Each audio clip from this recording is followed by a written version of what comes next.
షైటెక్ మీ ఇంటిని మరింత అందంగా మార్చాలనుకుంటున్నారా? స్పెషల్ అట్రాక్షన్ తో పాటు లివింగ్ కి perfect solution. UPVC windows and doors, Bontada group. Congress అభ్యర్థి నవీన్ యాదవ్ బైక్ మీద పోలింగ్ కేంద్రాల వద్ద పరిశీలన కొనసాగిస్తున్నారు. ఎక్కడ పోలింగ్ ఎలా కొనసాగుతుంది ఏంటనేటువంటి విషయాన్ని కూడా తన స్వయంగా స్కూటీ మీద ప్రయాణిస్తూ కొనసాగిస్తున్నటువంటి సందర్భం అయితే మనకు కొనసాగుతుంది. నవీన్ యాదవ్ గారితో సరే మాట్లాడేటువంటి ప్రయత్నం చేద్దాం. ఈసారి పోలింగ్ ఎట్లా అవుతుంది ఏంటనేది కూడా తెలుసుకునేటువంటి ప్రయత్నం చేద్దాం. గతంలో ఎప్పుడు కూడా ఇట్లా చూడలేదు. చాలా పాజిటివ్గా ఉన్నారు జనాలు.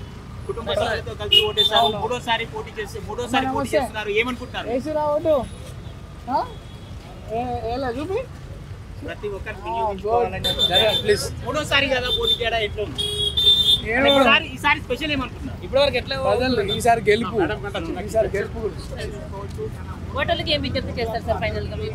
దయచేసి వచ్చినటువంటి అవకాశాన్ని వినియోగించుకోండి. మన పిల్లల భవిష్యత్తు కోసం, మన జూబ్లీస్ అభివృద్ధి కోసం దయచేసి ఇళ్లలోనూ బయటకు వచ్చి ఓటు వినియోగించుకోండి అని చెప్తాం.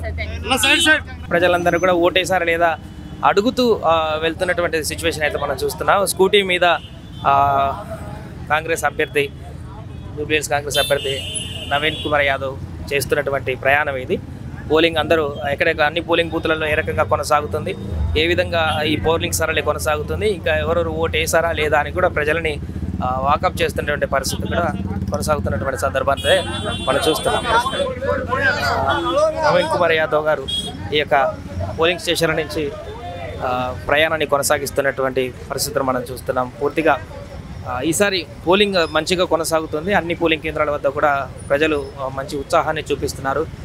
పోలింగ్ ఓట్లు వేయడానికి ఆసక్తి చూపిస్తున్నారంటూ కూడా వారు చెప్తున్నటువంటి సిచ్యువేషన్. ఇప్పుడు ఇక్కడ అన్ని ప్రాంతాల్లో కూడా కలియదిరుగుతూ, సామాన్యులాగా కలియదిరుగుతూ అన్ని పోలింగ్ కేంద్రాల వద్దను విజిట్ చేస్తూ నవీన్ కుమార్ యాదవ్, అదేవిధంగా వారితో పాటు మిగతా కార్యకర్తలు కూడా పోలింగ్ ఎలా కొనసాగుతుంది ఏంటనేటువంటి వివరాలు కూడా తెలుసుకుంటున్నారు. దీంతో ఇక్కడ కొంత ఎన్నికల కోలాహలం అయితే కనిపిస్తుంది ఈ ఏరియాలో. పూర్తిగా ఈసారి కొంత ఎక్కువగా గతంలో కంటే పోలింగ్ నమోదయ్యేటువంటి అవకాశం ఉందనేటువంటి అంచనాలు కూడా వ్యక్తమవుతున్నాయి. కాబట్టి ఆ దిశగానే పబ్లిక్ కూడా, ప్రతి ఒక్కరు పబ్లిక్ అంతా కూడా ఈ ఉత్సాహంగా పోలింగ్ కేంద్రాలకు అయితే వస్తున్నారు ఓటు హక్కును వినియోగించుకోవడానికి. ఖచ్చితంగా గతంలో 2023లో పోల్ అయినటువంటి దానికంటే కూడా ఈసారి ఖచ్చితంగా ఎక్కువ నమోదయ్యేటువంటి అవకాశం ఉంది పోలింగ్ పర్సెంటేజ్ అనేది అయితే తెలుస్తుంది. చూడాలి ఆ సాయంత్రం 6 గంటల వరకు మరి పోలింగ్ సరళి ఏ రకంగా కొనసాగుతుంది, ఎంత మేరకు పోలింగ్ పర్సెంటేజ్ ఎక్కువగా వస్తుంది లేకుంటే తక్కువగా వస్తుందా ఏంటనేది కూడా చూడాలి. ప్రస్తుతం ఇది ఇక్కడ తాజా పరిస్థితి.